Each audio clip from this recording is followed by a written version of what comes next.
ایک حضرت ہیں انڈیا سے، شاید ان کا تعلق ہے، تو غوث کی شان بیان کرتے ہوئے یہ کہہ رہے ہیں کہ اگر زمین کے سمندر سیاہی بن جائیں، جتنے بھی سمندر ہیں، اور اس کے علاوہ قلم، جو درخت ہیں قلم بن جائیں، تو وہ غوث کی باتیں لکھتے لکھتے وہ ختم ہو جائیں گی، لیکن غوث کی شان ختم نہیں ہوگی۔ تو اب اس کے بارے میں قرآن کیا کہتا ہے؟ قرآن نے اللہ رب العالمین کی شان کے بارے میں فرمایا، قل لو کان البحر، کہہ دیجئے میرے نبی صلی اللہ علیہ وآلہ وسلم، قل لو کان البحر مدادا لکلمات ربی لنفد البحر قبل ان تنفد کلمات ربی ولو جئنا بمثلہ مددا۔ تو اس کا مفہوم یہ ہے کہ میرے نبی صلی اللہ علیہ وسلم، اللہ اپنے رسول صلی اللہ علیہ وسلم، محبوب کریم صلی اللہ علیہ وسلم سے فرما رہا ہے کہ آپ فرما دیجئے کہ اگر سارے سمندر سیاہی بن جائیں تو اللہ کی باتیں لکھنی شروع کر دیں تو سمندر کی سیاہی ختم ہو جائے گی، لیکن اللہ کی باتیں ختم نہ ہوں۔ وَلَوْ جِئْنَا بِمِثْلِهِ مَدَدًا، اور اس کے ساتھ اس کی مدد کے لیے اور اتنا آ جائے پھر بھی وہ بھی ختم ہو جائے گا، لیکن اللہ کی باتیں ختم نہیں۔ تو اب کوئی شخص، اب یہ جو بیان ہے اس میں یہ کہہ رہے ہیں کہنے والوں نے کہا۔ اب کون کہنے والا ہے؟ کہنے والا کون ہے؟ پہلے تو اس بات کا تعین ہونا بڑا ضروری ہے۔ کس نے کہا؟ کون ہے وہ کہنے والا جو غوث کی شان میں سارے زمین کے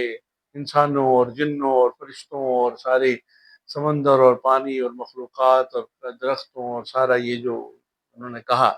کون ہے کہنے والا؟ پہلے سب سے اس شخص کا تعین کرنا پڑے گا کہ وہ کون ہے کہنے والا۔ اب پھر اس کے بعد اس شخص کی کیا حیثیت کیا ہے؟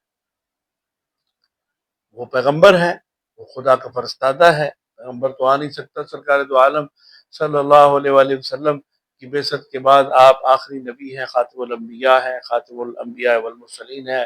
سید الانبیاء والمرسلین ہیں، امام الانبیاء والمرسلین، سب کچھ تو آپ صلی اللہ علیہ وسلم۔ تو کیسی یہ آپ کی محبت ہے کہ آپ ہر چیز کو ہی پیچھے چھوڑتے چلے جا رہے ہیں؟ نہ آپ کو رسالت کا خیال ہے، نہ آپ کو نبوت کا خیال ہے، نہ آپ کو ادب کا خیال ہے، نہ کوئی آداب کا خیال ہے، نہ کوئی شان الوہیت کیا ہے، شان ختمیت سید المرسلین صلی اللہ علیہ وسلم کیا ہے؟ کون ہے کہنے والا؟ یہ بات کس نے آپ سے کہی ہے؟ اس کی حیثیت کا تعین کریں گے تو آپ کو پتہ چل جائے گا۔ کوئی لکھنے والا ہوگا، کسی کتاب میں کسی نے لکھ دی ہوگی بات، تو اس کے لکھنے سے اس کی سند کیا ہوگی؟ کیا وہ اللہ کی طرف سے اس کو سند حاصل ہے؟ کیا اس بات کو، اس لکھنے والے کو، اس کتاب کی سند سرکار دو عالم صلی اللہ علیہ وسلم کی ذات پاک کی طرف منسوب کی جاتی ہے؟ پھر بھی اس کی ان سب باتوں کی کوئی سند نہیں ہے۔ تو غیر مستند بات کر کے آپ اس طرح جوش و خروش سے، اتنے جذبے سے، اتنے غصے سے، اتنے جوش خطابت میں آپ سب کچھ بھول جاتے ہیں کہ آپ کون ہیں، آپ کی کیا حیثیت ہے، آپ کس حیثیت میں یہ ساری باتیں بنا رہے ہیں، سنا رہے ہیں لوگوں کو، ان کے ذہنوں کو، ان کے عقائد کو خراب کر رہے ہیں ان کو۔ اب اس میں جب ہم لفظ شرک بولتے ہیں اس موقع پر تو لوگ ناراض ہو جاتے ہیں۔ اس میں ناراض ہونے والی کون سی بات ہے؟ اگر یہ شرک نہیں ہے تو اس کو پھر اور کیا کہیں گے؟ جبکہ قرآن یہ کہتا ہے، یہ جو شان ہے یہ اللہ رب العالمین کی شان قرآن بیان کرتا ہے، جس کی سند ہے، جس کو بیان کرنے والا رب العالمین ہے، جس کو بیان کیا سرکار دو عالم صلی اللہ علیہ وآلہ وسلم کی زبان مطہر سے یہ الفاظ نکلے کہ میرا رب، اور رب کیا اپنے نبی صلی اللہ علیہ وسلم سے، محبوب کریم سے فرما رہا ہے کہ آپ کہہ دیجئے کہ اگر سمندر سیاہی بن جائیں اور وہ اللہ کی باتیں لکھنی شروع کر دیں تو وہ ختم نہیں ہوں۔ اور وہ کہہ رہے ہیں کہ یہ غوث کی شان ہے، کہ غوث کی شان لکھتے لکھتے سارا کچھ ختم ہو جائے تو پھر بھی غوث کی شان ختم نہیں ہوتی۔ کیا بات؟ کون ہوتے ہیں آپ یہ ایسی باتیں کرنے والے؟ اور یہ جو قرآن کی آیت کے ساتھ اس کو ملا کر آپ انہی الفاظ کو کسی اور شخص کے بارے میں، وہ اللہ کے برگزیدہ بندے ہیں، اللہ کے نیک بندے ہیں، اللہ کے محبوب بندے ہیں، اللہ کے ولی ہیں، ہمارا ان کے بارے میں یہی عقیدہ ہے، ایمان ہے ہمارا ان کے بارے میں، یہی گمان ہے کہ وہ اللہ کے ولی ہیں، تو اللہ کا ولی ہونے کا مطلب وہ اللہ کے شریک تو نہیں ہو جاتا ہے کہ وہ جو صفات صفات الوہیت ہیں، صفات ربوبیت ہیں، صفات الہ العالمین ہیں، اللہ رب العالمین کی صفات ہیں، جو اللہ خود اپنی شان بیان کر رہا ہے قرآن کریم میں، وہ اللہ کی کسی بندے کے بارے میں آپ اس طرح کی کہ وہ سارے سمندر ان کی شان بیان کرنا شروع کر دیں، تو شرک اور کس کو کہتے ہیں؟ شرک کا مطلب ہوتا ہے کہ وہ جو ذات اللہ کی، یعنی وہ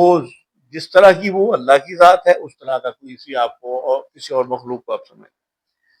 اللہ کی صفات جن معنوں میں اللہ کی وہ صفات ہے انہی معنوں میں مخلوق کی صفات سمجھ لیں آپ، تو اس میں نہ تو وہ ذاتی شرک ذاتی اس کے بارے میں اس کے بات ہو رہی ہے، نہ شرک صفاتی کی بات ہو رہی ہے، بات تو قرآن کے ساتھ ڈائریکٹ پتہ لگا لیے کہ قرآن اللہ کی شان میں یہ ساری تعریفیں بیان کر رہا ہے اور آپ غوث کی شان میں یہ ساری باتیں اپنی طرف سے بیان کر رہے ہیں، اور کیا کہہ رہے ہیں؟ کہنے والوں نے کہا، کون کہنے والے ہیں؟ آپ کون ہیں؟ پہلے آپ اپنی حیثیت کا تعین کریں، اس سے پھر بعض لوگ شدت جذبات میں گویا کہ وہ سمجھتے ہیں کہ شاید اس سے غوث کی ہو رہی ہے تنقیص، غوث کی تنقیص نہیں ہو رہی، اس میں تنقیص آپ کی ہو رہی ہے، اس لیے آپ بھڑکتے ہیں، اس لیے آپ کو غصہ آتا ہے، اور کس کی تنقیص ہو رہی ہے؟ اس لکھنے والے کی، ہمیں تو پتہ ہی نہیں کون لکھنے والا ہے، کس نے لکھا ہے، اور یہاں تو لکھنے والے پتہ نہیں کیا کیا کچھ لکھ دیتے ہیں، تو کوئی بھی لکھنے والا جو بھی لکھ دے گا تو ہم اس کو سن کر پڑھ کر اور کسی کی آپ جیسے کسی کے کہنے والے کی بات کو سن کر اور سارا کچھ ہی اپنا داؤ پر لگا دیں گے، اپنا ایمان عقیدہ اسلام رسالت الوہیت پیغمبر وحدانیت اور شرک کے زمرے میں آ جائیں گے۔ خدا کے لیے جذبات میں آ کر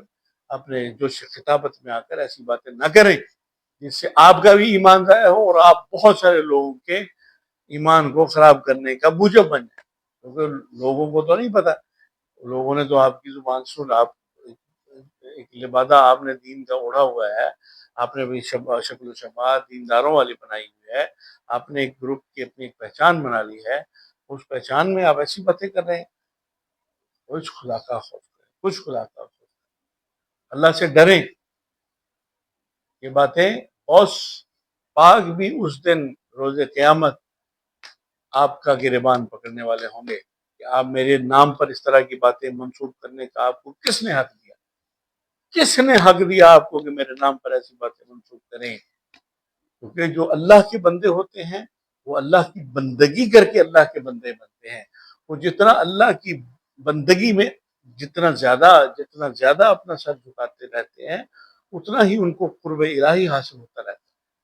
تو اس کا یہ مطلب نہیں ہوتا کہ وہ قرب الہی اس نے حاصل کر لیا کسی اللہ کے ولی نے تو آپ جو ہیں وہ ان کو اللہ سے ملا دیں، یہ اللہ سے ملا دیں، ان کی اس کی صفات، اس کی شان، اس کی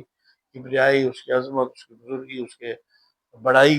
اس طرح کی باتیں ان کے بارے میں کرنا چاہیے، قطن کسی ولی اللہ کسی اولیاء اللہ کے واقعات میں، اور اگر کوئی بھی شخص ایسی بات کر دیتا ہے تو ہم نے قرآن کے